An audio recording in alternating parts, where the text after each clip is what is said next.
Guten Tag, APUSH. We have a new video today. It's the Bee's Knees by the Big Cheese himself, Mr. Linegar. Let's make history today as we jaw over Unit 7, Day 8. But first, let's do our daily punishment. My parents said I can't drink coffee anymore, or else they'll ground me. Key terms for today: the counterculture, hippies, Beatles, Summer of Love, Woodstock, Timothy Leary, the Free Speech Movement, the Students for a Democratic Society, the Stonewall Riot, Harvey Milk, LULAC, the Chicano Movement, Cesar Chavez, AIM, Second Wounded Knee, Occupation of Alcatraz, Second Wave of Feminism, the National Organization of Women, and Gloria Steinem. We're going to go over the countercultural movement, the free speech movement, the gay civil rights movement, the Hispanic civil rights movement, the Native American civil rights movement, and the second wave of feminism. We'll talk about some movements during this time, cultural history. So the 1960s was a time period of cultural upheaval. Vietnam, the civil rights, and the materialism of the 1950s are going to really make a lot of young people turn against the values that their parents had from the 1950s. A lot of these were baby boomers. It made them undermine their faith in government and the establishment. Don't trust anybody over 30. There's going to be a countercultural movement during this time. The countercultural movement was not one thing. It really was broken up. There was a whole peace movement going on during the Vietnam War, a whole hippie movement which was tied to rock and roll, drugs, sex, really lifestyle. There was the sexual revolution going on where people were having a lot of premarital sex, like the whole mores and norms about not having sex between you before you're married is going away. Now it's sex for enjoyment. And drug experimentation, LSD, marijuana, shrooms, stuff like that. You really see heavy popularity of rock and roll with the Beatles. In the early 60s, they started off as a pop boys band, but they're going to start to do a little bit more heavy one. They're going to become very popular in England, and then they'll take America by storm. They're going to be really, really popular. The Beatles will. Another band that becomes very popular is the Rolling Stones later on. One of the things that is going to happen is you will see like a birth of much more rock and roll, Morrison, Janis Joplin, The Who, Beatles. You'll see a lot of hippies moving to San Francisco. In 1967, this is sometimes called the Summer of Love. 100,000 kids are going to come for the Summer of Love. A lot of them will move to San Francisco. A lot of them will live illegally in parts of Haight-Ashbury, which is a street in San Francisco. In 1969, probably the most famous rock concert in American history will happen, Woodstock. This was a concert. A lot of famous bands were playing it. The Who, Joan Baez, Janis Joplin. It was from August 15th to August 18th. It was known as a period of 3 days of peace and music. It's going to attract over 400,000 people. 32 acts will perform outdoors, despite sporadic rain. And it's going to become iconic in American rock history. And a lot of them were doing drugs and having sex. Timothy Leary was a former college professor. He's going to become a big-time advocate of LSD, which is acid. It makes your mind tune in to what's going on in the real world, man. You can see the world for how it is, man. One of his big slogans was tune in, turn on, and drop out. Okay. This is from Woodstock. Woodstock again, very iconic phrase, iconic picture.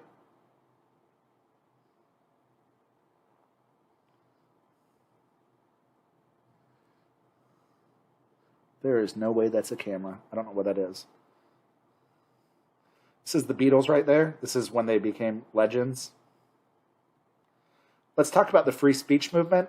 The free speech movement started in the University of California, Berkeley University. This was in 1964, 1965. This was the New Left.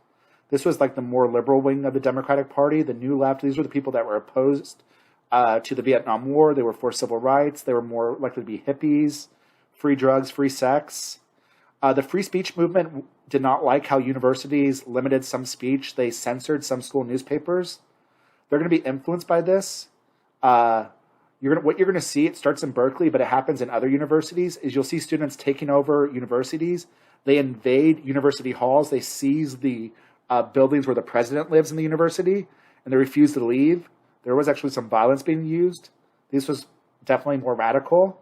This will turn a lot more moderate people against them. These are white middle-class people that are doing this. One of the big groups that supported the students that supported the free speech movement was SDS, Students for a Democratic Society. Students for a Democratic Society will issue the Port Huron Statement. It will be influenced by socialism. They'll oppose the Vietnam War. They will become more radicalized over time. They said colleges must become politically active and aware of the world. They said that America, ever since World War II, has always been interested in only imperialism. Very kind of like socialist, Marxist group. Here's the free speech movement. And with the more radicalization of some of these organizations, not the gay civil rights movement, just going back a second real fast, you will see some groups being formed that support violence to get their goals. For example, the Weather Underground movement was an anti-Vietnam War movement. They'll be allied to groups like the Black Panthers. They will do bombings and they will kill some people. Some of them will go into the run for like 30 years. Some of them are very famous now as liberal professors. But they used violence to try to get what they wanted. So you will see within the New Left, you'll see definitely some more radicalization. Let's talk about the gay civil rights movement. The gay civil rights movement really begins in 1969 in a bar in New York City. What happened was police officers in New York would like to go to gay bars and they would like to beat up gays. At this time, sodomy was still illegal in a lot of states. For the most part, states and courts did not enforce this, but gays were still being discriminated against. They were still being beat up, like they were still being discriminated against for their job, and they could be attacked by police officers. What's going to happen in 1969? They'll be attacked at a bar, and the gays will fight back. This is going to lead to the beginning of the gay civil rights movement.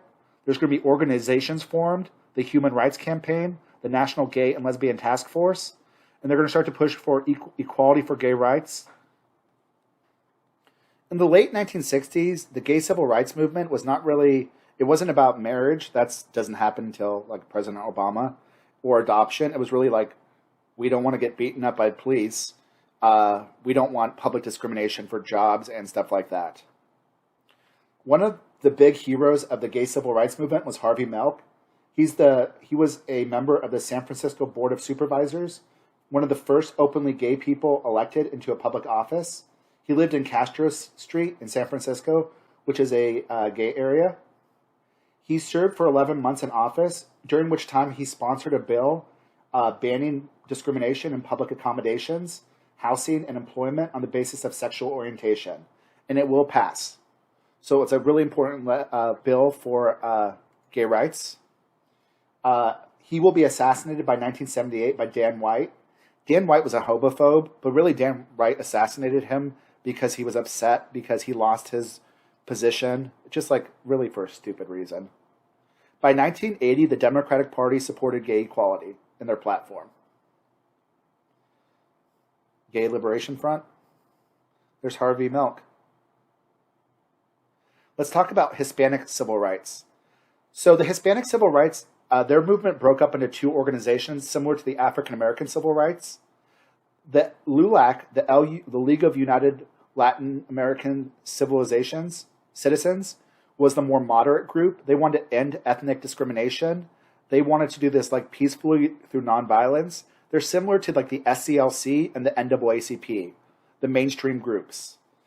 They will get Mendez versus Westminster passed, which ended segregations of Mexicans, because we actually did segregate Mexicans in schools as well.